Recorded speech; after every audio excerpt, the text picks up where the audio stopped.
she works for the housing authorities. Like she decides whether she's gonna give a person a house or not, like for cheap. She says that she hates that like people come in like a big family of like 8 like people, like they're all illegal immigrants. None of them have papers except for one kid, and just because that one kid has papers, she has to give him food stamps and a house and everything. She's like she hates it. It's like wow, that's where all our money's going to. Those 7. In my dialogue, 3 people participated in it. It was on the way to Austin from my hometown, and it was on the car ride. And 2 of them were Mexican American, and the other one was a future Border Patrol agent. The only ground rule I set was just basically to respect others' opinions and discuss who belongs in the U.S. It was interesting because it was 2 opposing sides. So obviously the Mexican Americans said that everybody belongs in the U.S. and that it's a land of opportunity, so they should be given a chance to better themselves here. And the future Border Patrol agent, he didn't say he was anti-immigration, but he did say that the U.S. has to make more rigid rules in order to like control immigration, and they need to determine what needs to be done and what doesn't, like what isn't right and what isn't working right now. It was definitely interesting to see 2 opposing points of views, and just from one question, which was like who belongs in the U.S., it led to so many different issues, and the discussion just it got heated in a way, but at the same time they still respected each other's opinion. And I don't think there's much we can do about the immigrants, illegal or not, that are already here, but we should definitely secure our borders better because they are committing a crime when they cross, and it's draining our economy, and it's just not the right way of going about it. But for the people that are here, I think we should start educational programs and such and allow them to gain their citizenship in a pretty quick way. And if they don't want to do that, then we can kick them out or put them in prison. I held my dialogue session in my apartment with 3 of my roommates. They're all from the DFW area, and since we knew each other, we didn't do an icebreaker. I set a few ground rules for the dialogue session, which they kind of thought were pointless, but I made them, and they came up with no interrupting, no yelling, think before you speak, and value each other's opinion. I asked 2 main questions during the dialogue, and the first question I asked was, what kind of personal experiences have you had with an immigrant? And the other was, who do you think belongs in America? 2 of my roommates had the same belief that illegal immigrants do not belong in America. My other roommate felt indifferent of the subject. He didn't really have an opinion, but he felt that the government doesn't need to be spending any more money to enforce Border Patrol. I didn't know they had these viewpoints, and it's interesting to see them engage in a topic like immigration. And I learned that being a moderator of a dialogue is very difficult. My roommates were kind of hesitant at first, and they didn't take it seriously. But once I asked who do you think belongs in America, they all had something to say. And unfortunately, it kind of got into a debate towards the end of the discussion. Straight out off the bat, who do you think belongs in America? I think anyone belongs in America. Anyone who can abide to the laws of their country belongs here. So criminals can belong here.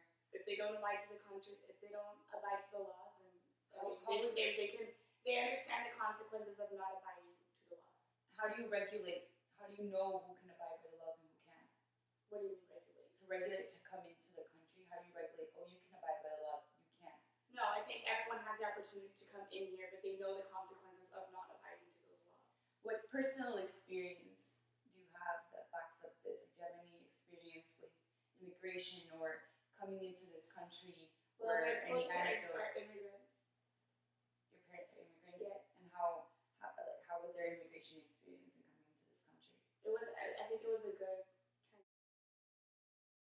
Tell Some of the ground rules that I set up were that more before anything, I made my participants sign a piece of paper where they pledged to not speak out of turn, to look at the person, whoever was speaking, and to respect what they were saying, even though they might disagree with them.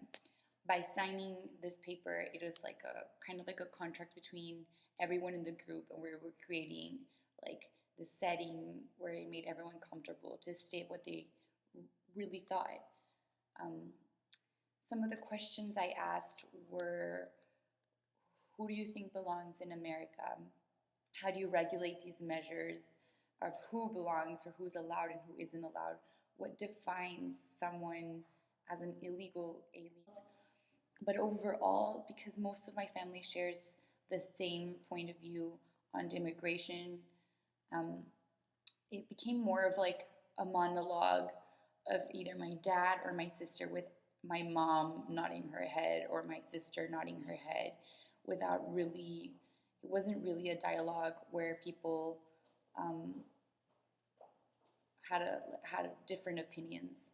I also made sure that everyone every participant, after every question, every participant had to back up whatever they believed with a personal experience. And I think my sister was talking about how my parents were immigrants. We concluded that the role of dialogue was very difficult, actually, that it was something that it took a lot of care and a lot of time to plan. You just can't sit down and have a dialogue. For us, we found that it was very hard to be facilitators without singling anybody out. What did you find? What did you guys find? It was hard to get information out of them because they couldn't really take it seriously, and you should have done it. I should have done it with people I didn't really know as well, because they kind of goofed around with each other. Yeah, it was definitely hard just to get the dialogue going without it turning into a discussion and not, targeting each other and just agreeing to disagree. When done correctly, the role of dialogue is very successful because it helps us understand each other better, and we can arrive to a consensus and understand where the other person is coming from and other issues, because we have more background and we have a bigger picture of why they think the way they think. It was hard for us to have a dialogue with our friends since they're so familiar with each other. It just led to other conversations, and it was just not successful because the rules weren't rigid. And I think I made my rules pretty clear, but since they were in around such relaxed company, they didn't really take it seriously. And I know for my participants, everyone was thought pretty much the same about an issue, so it really led nowhere. Yeah, and it's hard to keep a structure with your friends because, like Itzel said, it kind of veers off into a different situation. But if we did keep the structure, I feel like it would have been more of a better dialogue instead of turning it into like a conversation or a debate. the insights we got is that basically all of us struggled with the same thing, just trying to keep the dialogue going and keeping it structured. We all worked separately on our dialogues. Everyone over Thanksgiving break had their own dialogue. But when we were putting the video together, we realized that we all had the same struggles when we were trying to elicit a good dialogue. So in the end, we realized that if we all planned our dialogues pretty much the same way. So it showed us a lot about how when we work together, it gets a better result. And that in the end, even though we all work together, it was still a lot harder than we actually thought to get a good dialogue.